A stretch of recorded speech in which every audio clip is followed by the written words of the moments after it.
बिस्मिल्लाहिर्रहमानिर्रहीम। अस्सलाम वालेकुम। एमएस एक्सेल का आज लेक्चर नंबर 1 है, जिसके अंदर हम इंशाल्लाह इंट्रोडक्शन टू एमएस एक्सेल और इसके इंटरफेस के बारे में डिस्कस करेंगे। तो सबसे पहले एमएस एक्सेल को चला लेते हैं। एमएस एक्सेल बेसिकली हमारे पास एक एप्लीकेशन सॉफ्टवेयर है, एक स्प्रेडशीट पैकेज है जो बेसिकली इस्तेमाल किया जाता है कैलकुलेशन के लिए। एमएस एक्सेल को यूज़ करते हुए हम कैलकुलेशन परफॉर्म करते हैं। अगर हम कहें कि MS Excel is just like a calculator, क्योंकि कैलकुलेटर से हम कैलकुलेशन परफॉर्म करते हैं, इसी तरह हम एमएस एक्सेल के ज़रिए से कैलकुलेशन परफॉर्म करते हैं और हम huge amount of data can be calculated on Microsoft Excel.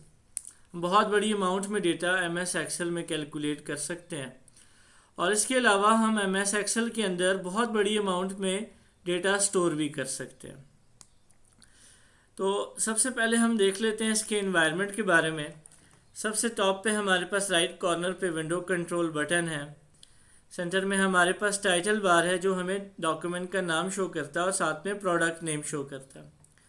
इसी के साथ हमारे पास customise quick access toolbar है, जिसमें हमारे पास डिफरेंट टूल्स मौजूद हैं। हम इनको अपनी मर्ज़ी से यहाँ पर टूल बार में शो भी कर सकते हैं और यहाँ से हम इनको रिमूव भी कर सकते हैं।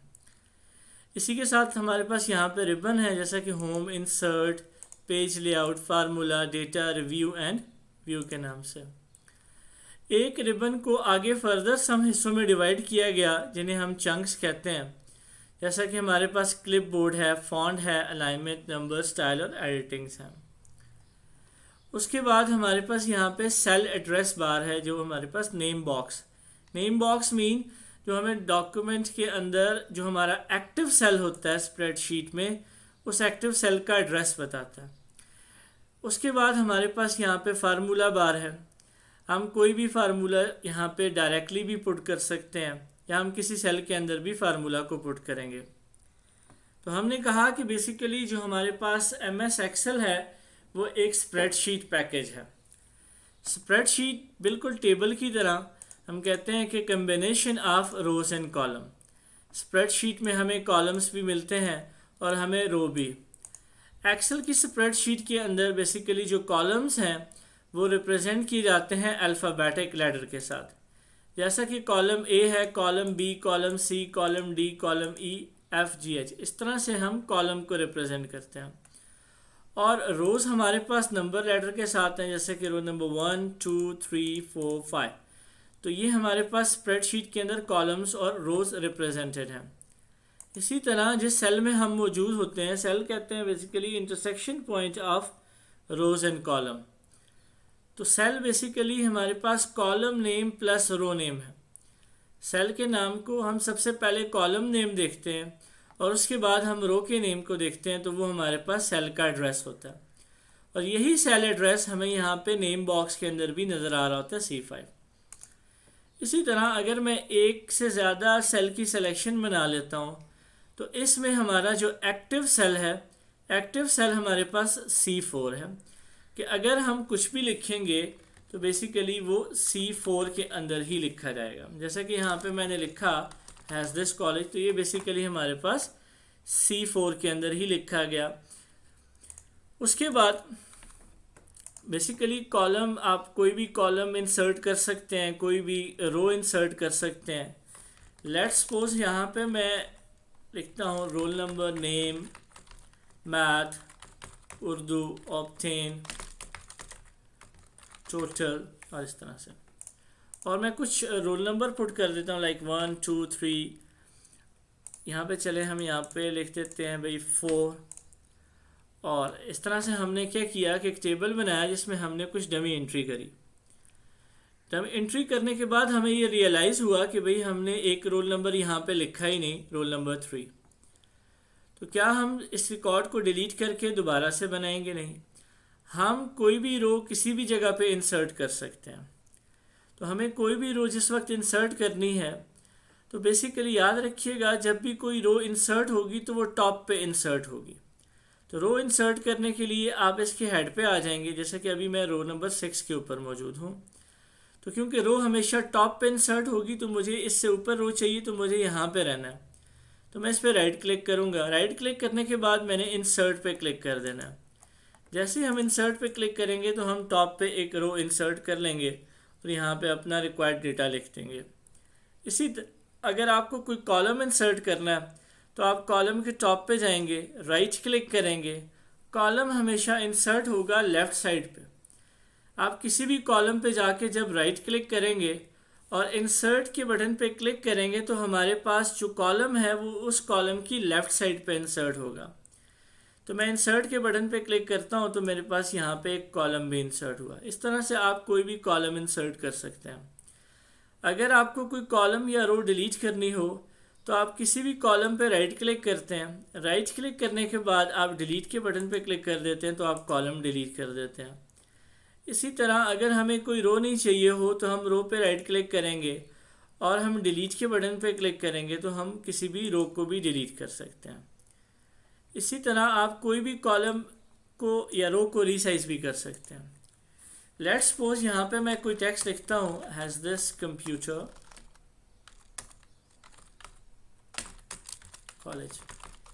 अब बेसिकली जो मैंने टेक्स्ट लिखा वो टेक्स्ट एक से ज़्यादा सेल्स में हमें यहाँ पे नज़र आ रहा है, लेकिन ओरिजिनली ये जो टेक्स्ट है ये बेसिकली लिखा गया है D5 के अंदर। अब यही चीज़ हमें यहाँ पे फार्मूला बार में भी नज़र आ रही है कि पूरा टेक्स्ट हमारे पास मौजूद है D5 के अंदर। अब अगर मैं E5 के अंदर कोई टेक्स्ट लिखता हूँ, लाइक मैंने ई टेक्स्ट में लिखा हरिपुर, तो वो टेक्स्ट हमारे पास जो D5 के अंदर था वो हाइड हो गया क्योंकि अगले सेल के अंदर हमने टेक्स्ट लिखा है। अब बेसिकली जब हम यहाँ पे D5 के ऊपर क्लिक करते हैं तो फार्मूला बार में हमें वो पूरे का पूरा टेक्स्ट शो हो रहा है कि टेक्स्ट मौजूद है, सेल में जगह ना होने की वजह से बाकी टेक्स्ट हमारे पास हाइड हो गया। तो इसी तरह आप किसी भी कॉलम को रीसाइज कर सकते हैं। कॉलम को रीसाइज करने के लिए आप सबसे टॉप पे आ जाते हैं। अब बेसिकली इसको रीसाइज करने के लिए आपको कॉलम की राइट साइड पे आना है। जब आप राइट साइड पे आएंगे तो हमारे पास एक प्लस का साइन बनेगा। आप इस प्लस साइन को पकड़ कर ड्रैग भी कर सकते हैं। जब आप इसे ड्रैग करेंगे तो जो आपको जितना टेक्स्ट व्यू करना है आप वहाँ तक इसको रीसाइज कर लेंगे। इसके अलावा आप किसी भी कॉलम पे अगर टॉप पे जाते हैं, उसकी राइट साइड पे जाते हैं और प्लस का साइन बनता है, तो आपने इस पर डबल क्लिक कर देना है। जैसे ही आप डबल क्लिक करेंगे तो ऑटो रीसाइज हो जाएगा। जितना टेक्स्ट आपके पास उस सेल में मौजूद होगा तो आपके कॉलम का जो साइज़ है वो टेक्स्ट के हिसाब से फिट हो जाएगा। इसी तरह अगर आपको कोई रो एडजस्ट करनी है तो आप रो के हेड पे आएंगे। आप बेसिकली रो के टॉप पे नहीं, रो के बॉटम पे रहेंगे। हम रो के बॉटम पे रहते हुए जब प्लस का साइन बनेगा तो हम पकड़ के ड्रैग कर लेंगे तो हम किसी भी रो को एडजस्ट कर सकते हैं। इसी तरह अगर हम ऑटो रिसाइज करना चाहें तो हम प्लस के साइन पे आते हैं और डबल क्लिक कर देते हैं। जैसे ही हम यहाँ पे डबल क्लिक करेंगे तो ये ऑटो रिसाइज हम इस तरह से कर सकते हैं। तो हमने देखा कि हम कैसे किसी कॉलम को रिसाइज कर सकते हैं और रो को। इसी तरह अगर हमें कोई कॉलम या रो हाइड करनी हो तो हम कॉलम या रो को हाइड कैसे करते हैं। तो हम सबसे पहले कॉलम के टॉप पे चले जाते हैं और राइट क्लिक करते हैं। जब हम इस पे राइट क्लिक करेंगे तो हम हाइड के बटन पे क्लिक करेंगे तो कॉलम हम हाइड कर देते हैं। जैसा कि अब हम कॉलम पे देखें तो हमारे पास A, B, C और E का कॉलम मौजूद है। D का कॉलम यहाँ पे हमारे पास हाइड हुआ है। अब कॉलम्स को अनहाइड करने के लिए आपने उन दो कॉलम्स की सिलेक्शन बनानी है जिनके दरमियान आपका एक कॉलम हाइड है। दोनों की सिलेक्शन बनाने के बाद किसी भी कॉलम पर रहते हुए आप राइट क्लिक करेंगे। जब राइट क्लिक करेंगे तो देन आपने अनहाइड पे क्लिक कर देना, तो कॉलम अनहाइड हो जाएगा। इसी तरह अगर हमें कोई रो अनहाइड करनी है तो हम रो पे राइट क्लिक करेंगे और हाइड के बटन पे क्लिक करेंगे तो हम रो को हाइड कर लेते हैं। और अब अगर हमें रो अनहाइड करनी है तो हम इन दोनों की सिलेक्शन बना लेंगे। सिलेक्शन बनाने के बाद हम राइट क्लिक करके अनहाइड पे क्लिक करेंगे तो हम किसी भी रो को अनहाइड भी कर सकते हैं। उसके बाद हम देख लेते हैं कि हम एक्सेल के अंदर ऑटो नंबर्स या सीरियल नंबर्स कैसे जनरेट करते हैं। लेट्स सपोज अगर मैं यहाँ पे लिखता हूँ 1 2 3 4 5, और अगर हमें एक लेंथी नंबर जनरेट करने हैं तो ये अगर हम खुद टाइप करेंगे तो हमारा बहुत सारा टाइम लग जाएगा। तो हम एक्सेल के ज़रिए से क्या करते हैं, ऑटो नंबर जनरेट करते हैं। बेसिकली करना ये है कि हमने पहले 2 नंबर्स लिख लेने हैं और जिस सीरियल में आप नंबर जनरेट करना चाह रहे हैं, नंबर्स लिखने के बाद हम इनकी सिलेक्शन बना लेते हैं। जब आप इन 2 वैल्यूज़ की सिलेक्शन बना लेंगे तो फिर आपने कॉर्नर पे आना है और प्लस का साइन बनेगा। जब आपके पास प्लस का साइन बने तो आपने इसे पकड़ कर ड्रैग डाउन कर लेना है। जैसे ही हम इसे ड्रैग करेंगे तो हम ऑटो नंबर्स या सीरियल नंबर जनरेट कर रहे हैं। इसी तरह मैं यहाँ पे जनरेट करता हूँ 2 का टेबल। लाइक मैंने 2 लिखा और देन मैंने 4 लिखा। अब मुझे बेसिकली इसी सीरियल में नंबर चाहिए 2 के डिफरेंस से।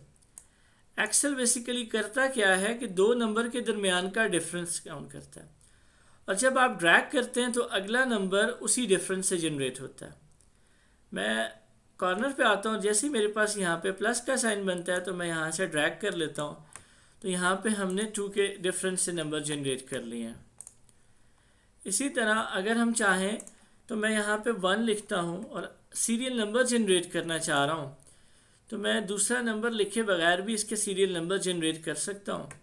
मैंने एक नंबर लिखा और मैं कॉर्नर पे जाता हूँ और प्लस का साइन बनता है। जब प्लस का साइन बनेगा तो कीबोर्ड से आपने कंट्रोल का बटन प्रेस कर लेना है, और कंट्रोल को प्रेस किए हुए जब आप इसको ड्रैग डाउन करेंगे तो इस तरह से भी आप ऑटो नंबर जनरेट कर सकते हैं। फिर अगर हमें डेज जनरेट करने हो तो हम किसी भी डे का यहाँ पे नाम लिख देते हैं। लाइक मैं यहाँ पे लिख देता हूँ संडे। मैंने यहाँ पे संडे लिखा और मैं कॉर्नर पे जाता हूँ और प्लस का साइन बनता है तो हम इसको ड्रैग डाउन कर लेते हैं। तो इस तरह से हम ऑटो डेज भी जनरेट कर सकते हैं, जिसमें हमारे पास ये ऑटोमेटिकली जनरेट कर रहा है, हमें बार बार लिखने की ज़रूरत नहीं पड़ती। फिर अगर हमें ईयर्स के नाम जनरेट करने हो तो हम किसी भी ईयर मंथ जनरेट करने हो तो आप किसी भी मंथ का नाम लिख देंगे और आप कॉर्नर पे आके प्लस का साइन बनेगा और ड्रैग डाउन करेंगे तो इस तरह से आप मंथ्स के नाम को भी जनरेट कर सकते हैं। अगर आपको चाहिए कि आप कोई भी एक सेम नंबर अगर आप रिपीट करना चाहें तो आप कोई भी एक सेम नंबर लिखते हैं और आप उसको क्लिक करके ड्रैग डाउन करते हैं तो आप उसी सेम नंबर की मल्टीपल कॉपीज़ भी बना सकते हैं।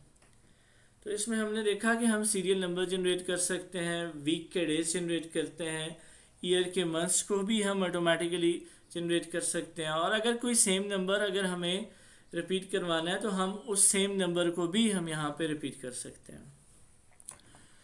अब बेसिकली जो आपके पास MS एक्सेल है वो कैलकुलेशन के लिए यूज़ हो रहा है। तो हमने ये बात करी कि कोई भी कैलकुलेशन होगी एक्सेल के अंदर तो वो with the help of formula function होगी। हमने कोई भी कैलकुलेशन अगर करनी है तो वो हम फार्मूला की मदद से करेंगे। तो एक्सेल के अंदर कोई भी फार्मूला है वो बेसिकली स्टार्ट होगा विद साइन इक्वल टू। आप इक्वल टू के साइन के साथ MS एक्सेल के अंदर फार्मूला को स्टार्ट करते हैं। लेट्स सपोज अगर मैं यहाँ पे लिखता हूँ 5 + 5 तो आप देखेंगे कि हमें यहाँ पे 10 रिटर्न होके नहीं मिला। अब अगर मैं लिख देता हूँ 5 + 5 = और मैं एंटर प्रेस करता हूँ तो भी हमें यहाँ पे 10 रिटर्न नहीं हुआ। लेकिन अगर जब मैं पहले लगाऊंगा इक्वल टू और फिर मैं कोई वैल्यूज़ लिखूंगा तो वो कैलकुलेट होगी, क्योंकि एक्सेल के अंदर कोई भी फार्मूला है वो इक्वल टू साइन के साथ स्टार्ट होगा। मैं यहाँ पे एंटर प्रेस करता हूँ तो यहाँ पे हमें 10 रिटर्न हुआ। इसी तरह एक्सेल के अंदर कुछ प्री डिफाइंड फार्मूलाज भी हैं, जिन प्री डिफाइंड फार्मूलाज को हम फंक्शन कहते हैं। लेट्स सपोज यहाँ पे मैं एक फंक्शन का नाम लिख देता हूँ सम।